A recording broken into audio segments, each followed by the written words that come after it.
You turn my morning into dancing.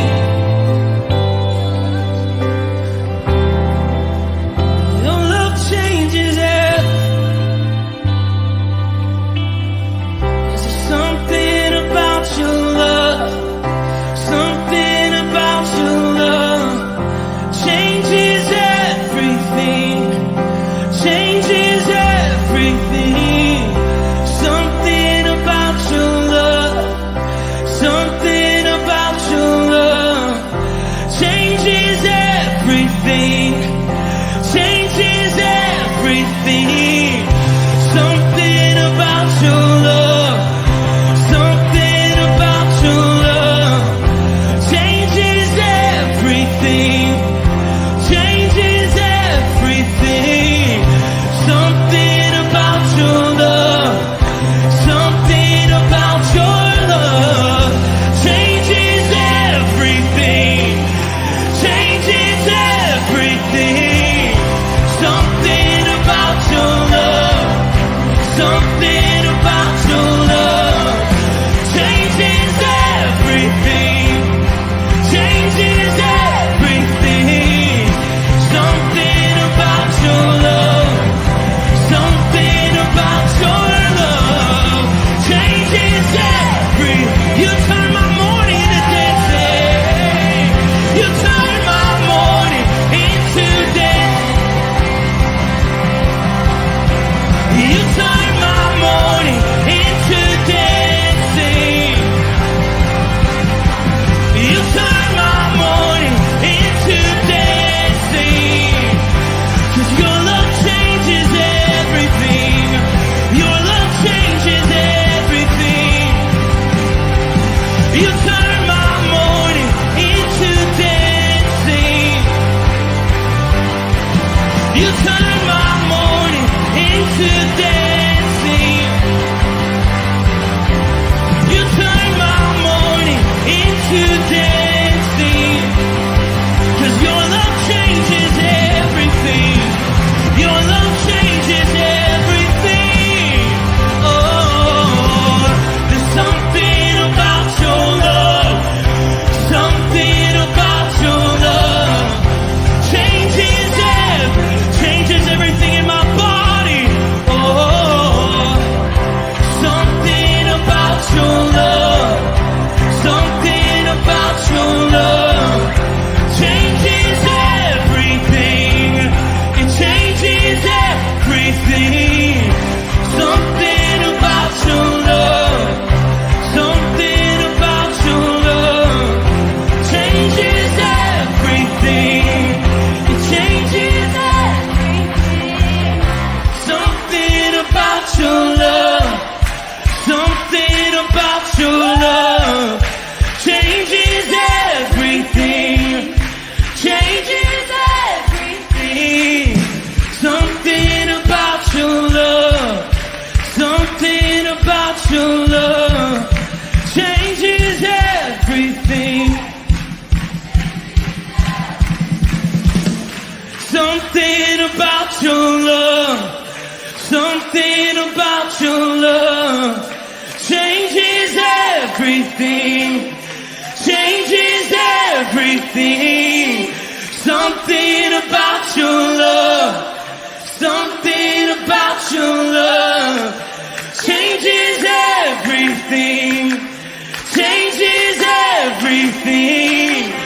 Something about your love, something about your love changes everything. You turn my morning into dancing. You turn my morning into dancing. You turn my morning into dancing. You turn my morning into dancing. You turn my morning into dancing. Something about your love, something about your love changes everything. Good morning, Rooted Men. You ever had your phone go off right before you go online? It's a little hectic sometimes. I was preparing the prayer for this morning that I'm doing at 9, and I texted Israel, son. I said, "How you doing?" I asked him. I said, "Are you still in the country?"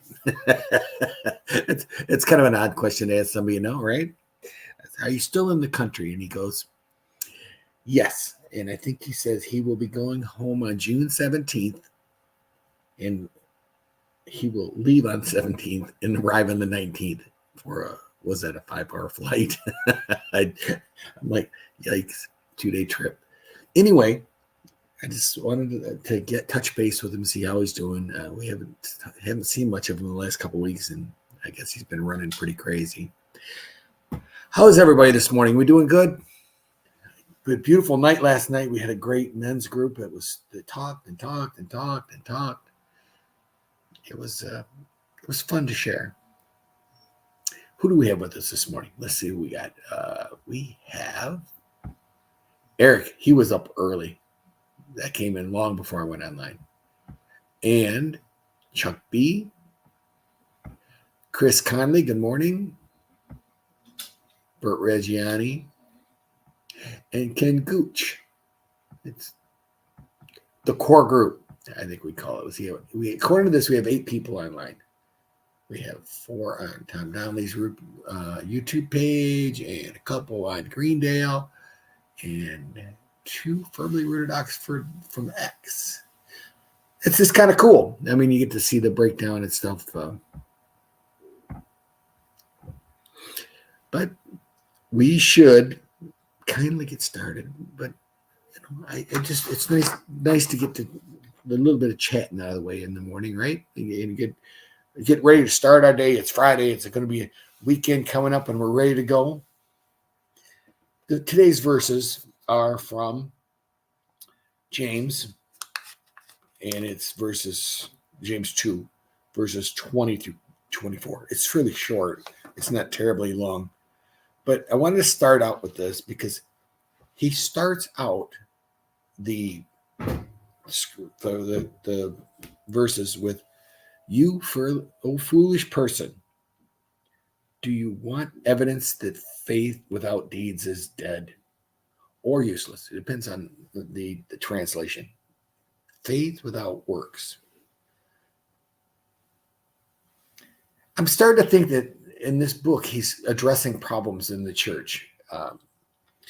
Because is there people out there that are telling people that all you need is faith, you don't have to do anything else? I wonder the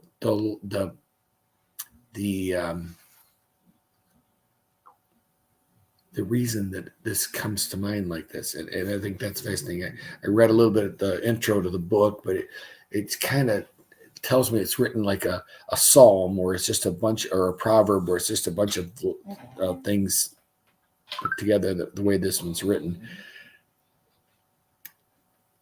And on Tuesday, I shared a quote from Martin Luther, and the one thing, as Lutherans, we begin to understand that a lot of Martin Luther was a thinker. I mean, the guy challenged his church to the point where they wanted to put him to death. So his thought process was always flowing, and so like I told you, there's a ton of Martin Luther quotes, but I wanted to share 3 or 4 more today, just because. And I promise I won't do this every week. It just seemed like it goes along with Tuesdays a little bit. And Luther talks about works, and I think he puts it in a perspective that is very clear and understandable, because we talk about works and we talk about faith, and I just want to give Luther a chance to put his 2 cents in. One of his quotes is, "True faith will no more fail to produce good works than the sun can cease to give light." And another one he wrote, "Truly, if faith is there, the believer can't hold back. He breaks out into good works." And here was my favorite. This one I wanted to share, because this one I've shared before years ago, and and I can't help but it kind of it says what it means. I mean, it says how we are. Oh, this faith is a living, busy, active, powerful thing. It is impossible that it should be ceasingly doing what is good.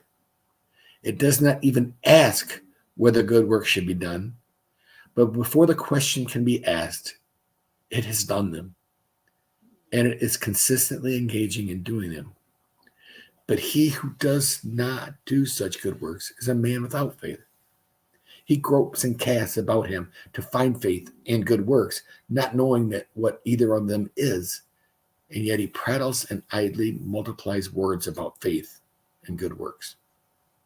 So I think he's pretty clear that good works are a result of our faith. Our evidence is another word I've used. I think I used that Tuesday. We aren't mandatory. It is not. We don't have a list of things we have to do to get into heaven. That's not the thing. We have faith in Jesus Christ. That's what it said. That faith in Jesus Christ is what produces the good works. So let's get with the scriptures. I want to pull them up real quick. Where did they go? They're here somewhere.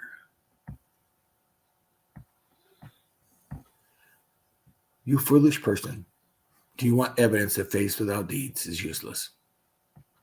Was not our father Abraham considered righteous for what he did when he offered his son Isaac on the altar? You see that his faith and his actions were working together, and his faith was made complete by what he did. And the scripture was fulfilled that says Abraham believed God, and it was credited to him as righteousness.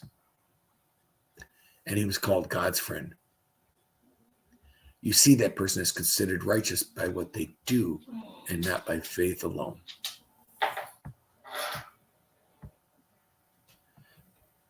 Those verses, let me go back here. I don't think we need that anymore, do we?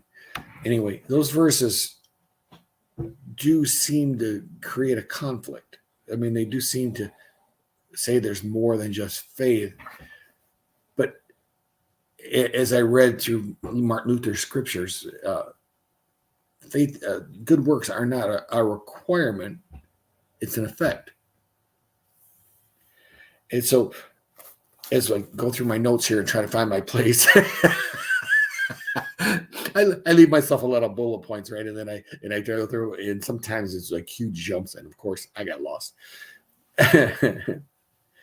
Can we find salvation in our works? Can we? Is that how we believe? No. We forget that it is faith, and Abraham was a man of faith. I think we can look at Hebrews 11. I got that with me here. What a shock, right? It's surprising, because in Hebrews, the writer writes about Abraham. He doesn't talk about his works. He says, by faith, Abraham was called to go to a place where he would receive his inheritance. He obeyed and went. Even though he did not know where he was going, by faith, he made his home in the promised land like a stranger in a foreign country. He lived in tents, as did Isaac and Jacob, who were heirs with him in the same promise. For he was looking forward to the city with foundations, whose architect and builder is God. And by faith, even Sarah, who was past childbearing age, was enabled to bear children because she considered him faithful,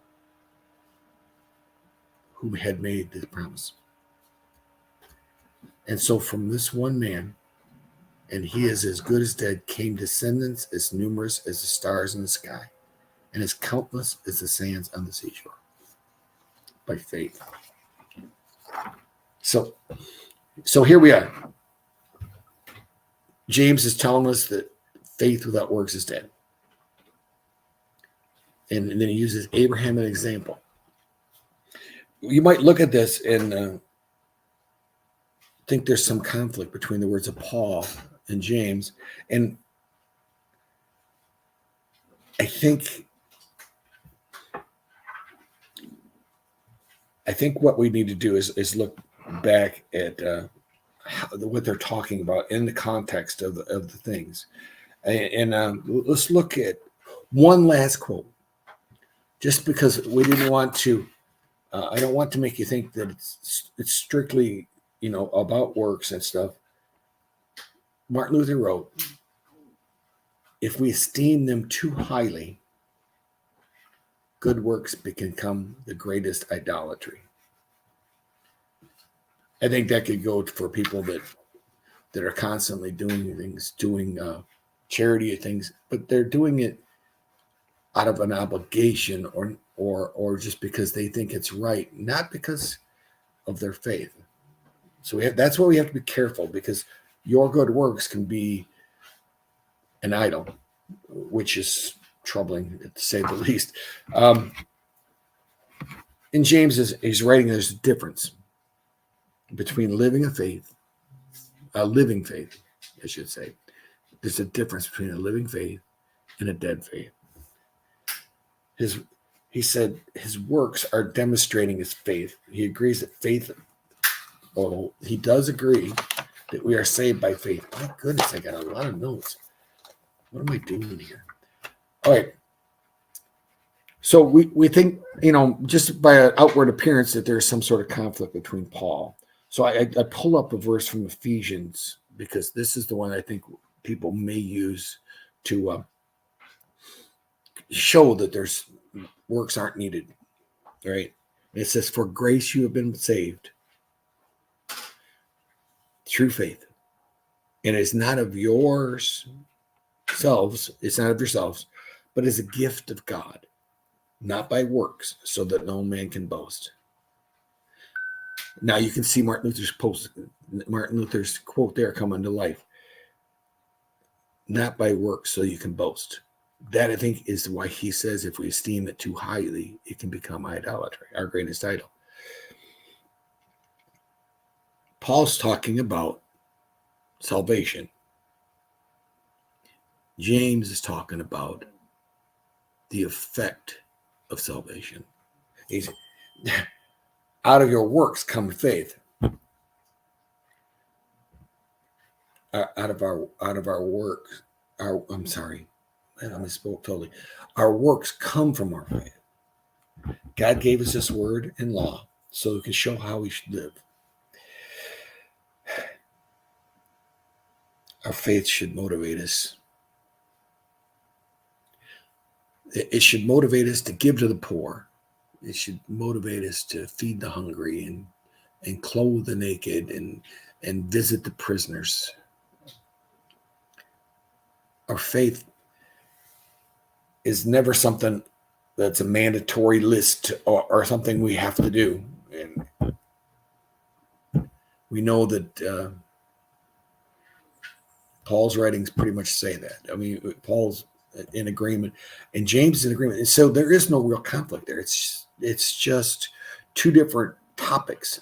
And I love how they have put these together. I love how so far this book of James has been amazing. It's been eye-opening for me a little bit to see things that I don't remember ever reading this book, and I know I've been through it, but it's like all the verses are new today. That's what I have for you today. I hope it was a blessing. I hope I didn't prattle on too much. I sometimes do that. Anyway, did anybody else come on? Hold on a second. Let me see. Check the comments real quick. Nope, looks like it's just us, boys. All right. So, have a firmly rooted day, guys. And may someone see Jesus in you. Peace.